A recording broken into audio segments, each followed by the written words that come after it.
Welcome to Compared to Who, the podcast to help you stop comparing and start living. I'm your host, Heather Creekmore. I hate to admit this, but I used to secretly obsess over my appearance. I thought it was part of my job as a woman to always look better, but never felt like I could be good enough. Maybe you can relate. But God, in His grace, He showed me a way out, and I want to give you all the tools you need to break free too. If you've ever spent too much time stressing over your looks, I get it. I hope you'll keep listening and find the same freedom I have. Here are 3 other things you need to know about me. I'm a minivan driving mom of 4 elementary age kids. I'm author of the book Compared to Who and a blogger at comparedtowho.me. And you just may have seen my epic bake fail on Netflix. If you've ever struggled with comparison or body image issues, Compared to Who is the show for you. I hope you enjoy today's episode and tell a friend about it.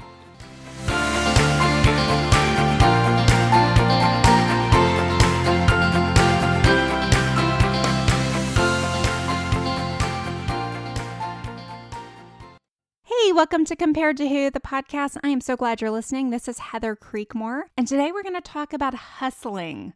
Okay, in fact, today and in the next episode as well, we're going to talk about 3 ways to hush your hustle. Now, that might sound a little foreign to some of you because you might be thinking, hey, we all need a hustle and we need more hustle. Why would we want to hush the hustle? But hopefully through the next episode and the next one, I'll be able to convince you that the voice that's making you hustle may not be the one that's healthiest for you to listen to.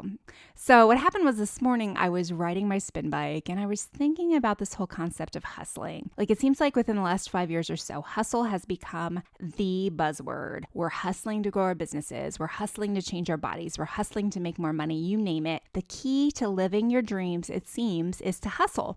Our spoken or unspoken, if you will, mantra is those who work hardest and fastest or smartest succeed. They win the race. They live their best lives and feel some sort of euphoria for accomplishing everything they've ever dreamed of. Is this the hype that you've bought into? I know I have. I've looked at those hustling and I've thought, I just need to work harder like them. I've bought the courses, I've paid for the instructional downloads, I've tried all their tips, and I thought that maybe if I could just apply everything perfectly to my life, then it would all fall neatly into place and my life would become a symphony of perfection. So as I sat on the spin bike this morning, riding in place in my bedroom, I was moving my legs, but I wasn't getting anywhere. And then what was worse was my Fitbit that I wear when I exercise. I wear it to monitor my heart rate. It won't even register that I've been exercising until I've been doing it a certain amount of time. And that time is always random. And so anyway, I'm sitting there on the spin bike,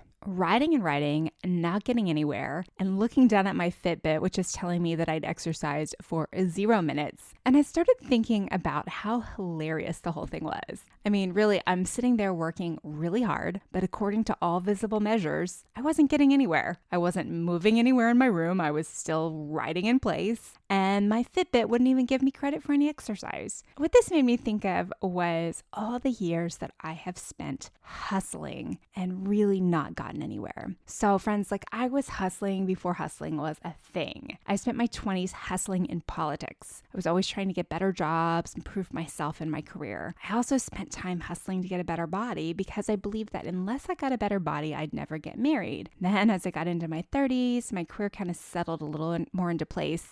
I started hustling to be the best wife. I read all the books and incessantly bugged my husband about ways that our marriage could improve and how it needed to improve immediately if we were going to be successful. Then we had a baby. And again, I read all the books. I read Baby Wise, and I tell you, I know some of you are going to say it worked for you and you swear by it, but for me, it was the worst thing ever. My biggest parenting regret. My firstborn is now almost 13 years old and we have 3 other kids, but I still label Baby Wise as my biggest parenting mistake. I wanted to do the book perfectly. I considered it a manual for exactly how to function with a baby. And when my baby didn't cooperate, mostly because he had reflux and because I overfed him all the time, and I had no idea what I was doing as a brand new mom, I spent a lot of time in frustration. And so did he, really. He had started to headbang. He was banging his head against the mattress, against his crib. He was so frustrated. And that's when I decided to quit Baby Wise and try a different approach. But let me tell you, friends, that other approach going on my own without being able to follow a book perfectly, that felt really scary because I didn't have a manual for how to parent anymore. Trusting my instincts, not following the pattern of the book, that was a very daunting thing for me to do. And candidly, it didn't feel like hustling. I felt like I was losing because here I had a prescription on how to raise a baby just right, and I couldn't even follow it. And isn't that kind of what happens when we try to hustle? We try to follow someone else's prescription. Here's what worked for me, and now I want you to try it, and it'll work for you too. I received an email today encouraging me to listen to a podcast by quote unquote America's Power Couple. And the email said that they would give me great advice on how to live my best life and be super successful. And the couple, they're supposed to be Christians, but I can't help but feel like they want me to follow them instead of following Jesus. Now, don't get me wrong, there is some value to following someone else's example for sure. I want to learn from people who have been successful. I want to share my story with you so you'll learn from my mistakes and my successes in order to enrich your life. But where we get stuck is when we watch someone else's hustle and we think it'll look the same way for us when we try it, and then it doesn't. Then we can feel discouragement, we feel overwhelmed, maybe even depressed because we did all the things and we're still stuck with the same life we had before. And friends, today I want to gently point something out to you. When we start chasing someone else's dream, when we start trying to emulate someone else's hustle, we can find ourselves entrenched in idolatry. We take what could be a good thing, plan to get yourself organized or to get your body healthier, and we make it an ultimate thing. We make it a thing that matters too much to our identity or to our livelihood or to our joy. And we do that. We make it an idol. Now, there's a slight exception to this rule. In 1 Corinthians 11, Paul tells us to do what he does because he's doing what Jesus does. So we're supposed to emulate Christ, and if there are people in your life that are following hard after Jesus, then I do recommend that you learn from their modeling and do as they do. But remember, a lot of Paul's followers had to suffer just like Paul did. Paul's followers saw what happened to Paul, that he got put in prison, he got beaten sometimes, and they kept following him. They saw Paul model some of what Jesus endured, and they kept pressing hard after Christ, even in the midst of suffering. So here's a hard question for you as we start off today. If that person you're following, that person whose hustle you desired to have, that person started suffering for their faith, would you still be following them? Would you be pressing like on every Instagram post if their life turned into struggle after struggle because they were following Jesus? Or would you prefer to find someone else who was living their best life now to follow? Ouch, that's a hard question, right? Because if I'm honest, I'd have to say that I'd much rather follow the people who seem to be doing everything quote unquote right and their lives are working well, rather than the people who are doing things that lead to suffering and hardship. Isn't that why we hustle in the first place? We hustle so our lives will be better, not so we can struggle more. So if you've been hustling, trying your best, but stuck on a spin bike, just riding in place, not feeling like you're getting anywhere, not getting any credit for the amount you've exercised, today I want to give you some encouragement as to how you can hush the hustle, how you can get a grip on the drive to be better, do better, how you can release what I'm going to call the burden of better. And we're going to dig into the first of the 3 ways you can hush the hustle right after this break.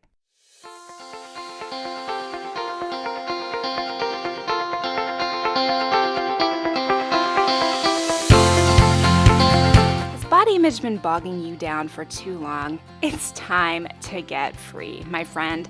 Go to comparetowho.me, take your free body image awareness quiz. You will learn amazing things. You'll get your results right away. And I think you'll have fun too, because who doesn't love to take quizzes? Go to comparetowho.me. There's lots of great resources on that site. Articles about body image and comparison and how you can find freedom through the gospel of Jesus Christ. Check it out today, right after this episode, of course.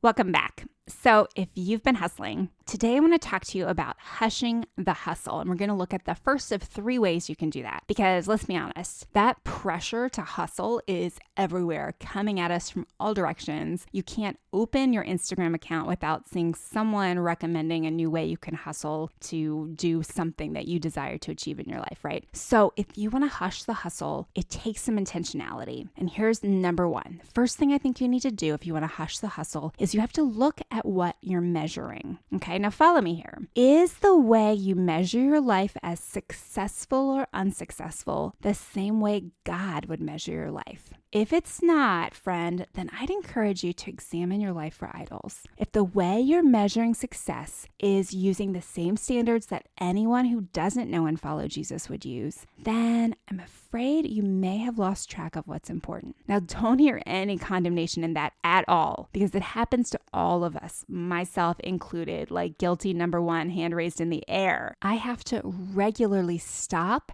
and do an idol check. I have to ask myself, why is this number or this thing so important? Why does this matter so much? And what I find every time is that when a number matters a lot, when a thing is driving me, that it's actually idolatry behind the wheel. When an idolatrous desire is what is making me want to hustle harder and faster, I become kind of like I was on my spin bike this morning. Like my heart rate is up, I'm working so hard, I'm riding so fast, but I'm not getting anywhere. And when my desires are idolatrous, I can't stop. It's never enough. I want more. I need more. I must work harder, faster, longer. And friends, this happens to me in so many areas of my life. I'm embarrassed to say. It can happen to me when I'm starting a new workout regimen. I am all in at the beginning. I'm going to get in shape. And what happens is I start working out too hard for my age, too hard for my body's current physical state. And then I am so worn out after like a week of doing that I have to take a few weeks off. And then ultimately what happens is instead of beginning a healthy exercise routine, I've just started the next round in a cycle of exercise starts and stops. But the problem is the way I measure success is not the same way God would measure success. You see, I start a new exercise regimen and I think I'm going to transform myself magically and quickly into this new me that I want to be. And really what that is it's body image idolatry. Because body image idolatry doesn't give me the time to gradually, slowly get healthy and change my body. Body image idolatry tells me that I need to get in shape now. Fast. I can't wait. I've got to work crazy hard. I've got to make it happen right now. But when I'm free from that idolatrous drive, then I can say, you know what? It would be great for me to get in better shape so I can keep up with my kids and have more energy. I'm going to work at this a little bit each day. And I know in the next few months or years, if I'm consistent, I'll be able to see results. Can you see the difference in these two approaches? Body image idolatry doesn't have any patience. And the Bible tells us that patience is a fruit of the Spirit. And so when we look at the ways we're measuring our hustle, what I want us to remember is if we're measuring things without patience, without a long view, which is what we're going to talk about in the next episode, without using the kind of measurements that God uses when he looks at us, without applying grace to our lives and our goals that we're trying to achieve, we are hustling in vain. We're hustling after idols. So how are you measuring success? If you want to hush the hustle, find the idol and ask God to help you destroy it. Idols don't ever let us get to our destination. They hold a carrot on a stick out in front of us, and then like a hungry horse, we keep running after it, but we're never actually able to stop and enjoy the carrot. When you try to hush the hustle, notice what you're measuring, how you're measuring it, and what it does to your soul. Maybe you've broken up with your scale and you're feeling freedom from measuring yourself by that number. But now you're trying to grow a business and you're measuring your worth by the number of online followers you have. Or maybe you feel free from defining success by your job title or your salary, but you're struggling not to look at yourself in the mirror and feel like you would be better off if you were a size or two smaller. All of these measures, friends, have a root of idolatry, and each of them will keep you hustling after results that won't last. In my morning Bible reading this week, I was reading in Deuteronomy chapter 30. And I'll be honest with you, friends, if you're doing a reading plan, it can be kind of hard to get through books like Numbers and Deuteronomy. But today I read Moses' instructions for the Israelites. God actually gave the Israelite people a prescription of how they could be blessed, which for those of us who like things to be black and white, this is awesome, right? God laid out a to-do list. You do these things and you'll be blessed. This is a hustler's dream, a prescription, a list of everything you do to get good results. I mean, that's better than hustling even, because you can hustle your tail off and still not get the results you want, but God is doing them one better. He's saying, in a promise, do this, and then I'll do this. So in this passage, God first talks about circumcising the people's hearts. Like, not a good visual image there, but I do kind of love the severity in it, because what God wants them to do is he wants them to get rid of all sin and evil. He wants them to circumcise their hearts, cleanse their hearts of all sin and evil. And then he talks about how if they'll turn from evil, he'll take care of all their enemies. They won't have to be afraid of anyone anymore. He'll just take care of them for them. And then he says the following, and if you want to look this up, you can. We can read it together. I'm in the Amplified version of Deuteronomy 30. We're going to start in verse 8. It says this, "And you shall again listen to and obey the voice of the Lord, and do all his commandments which I command you today. Then the Lord your God shall make you abundantly prosperous in everything that you do, in the offspring of your body, and in the offspring of your cattle, and in the produce of your land. For the Lord will again delight over you for good, just as he delighted over your fathers. If you listen to and obey the voice of the Lord your God, to keep his commandments and his statutes, which are written in this book of the law, and if you turn to the Lord your God with all your heart and with all your soul, all your entire being." Oh, friends, I love so much in this passage, but we hustle after so many things. And here God lays out to the Israelite people that he's going to bless them in every way. He's going to bless their children. He's going to bless their work. He's going to make them prosperous. All they have to do is listen to and obey the voice of God. The passage continues. We're going to look at verse 11. Here's how it continues. This is encouraging too. "For this commandment which I am commanding you today is not too difficult for you, nor is it out of reach. It is not a secret in heaven that you should say, 'Who will go up to heaven for us and bring it to us so that we may hear it and obey it?' Nor is it beyond the sea that you should say, 'Who will cross the sea for us and bring it to us so that we may hear it and obey it?' But the word is very near you, in your mouth and in your heart, so that you may obey it." Oh, I love this, friends, because what God's telling us is that it's not too hard. He's saying, you can do this. He's like a cheerleader. Like, hey, I'm not giving you this impossible task that you have to send a special messenger up to heaven to figure out. He's saying, no, the word is near you. It's in your mouth and in your heart. You have everything you need to do what I'm asking you to do. And then I can bless you. You know, we hustle after wisdom from so many other people when God tells us his word is always with us. Jesus is always near. And we have the freedom, the option, especially here in the United States, to seek and get the wisdom and advice we need from God and his word. Like, the way we need to be hustling is we need to be hustling after more of Jesus. And when we hustle that way, we're never disappointed. We always make progress. You know, it's amazing. We have a limited amount of time each day. But I'm going to end today's episode by asking you a question. How are you hustling? How are you spending your time? What are you hustling after? What are those idols that are driving your hustle? I hope that sometime over the course of today, you'll take just a couple minutes and think about that. What's driving you? What voice of hustle are you listening to? And is that voice drowning out the voice of the Father who's telling you that He'll give you everything you could need. He'll bless you abundantly if you'll simply listen to and obey him. Well, that's all the time we have for today, but I hope that you'll stay tuned and listen to part 2 of how to hush the hustle. In the second part, we're going to talk about how to find true rest, and I'll give you even more strategies for hushing that voice of hustle that keeps you chasing after the burden of better. It's coming up next. I hope you'll listen to the next episode. See you there.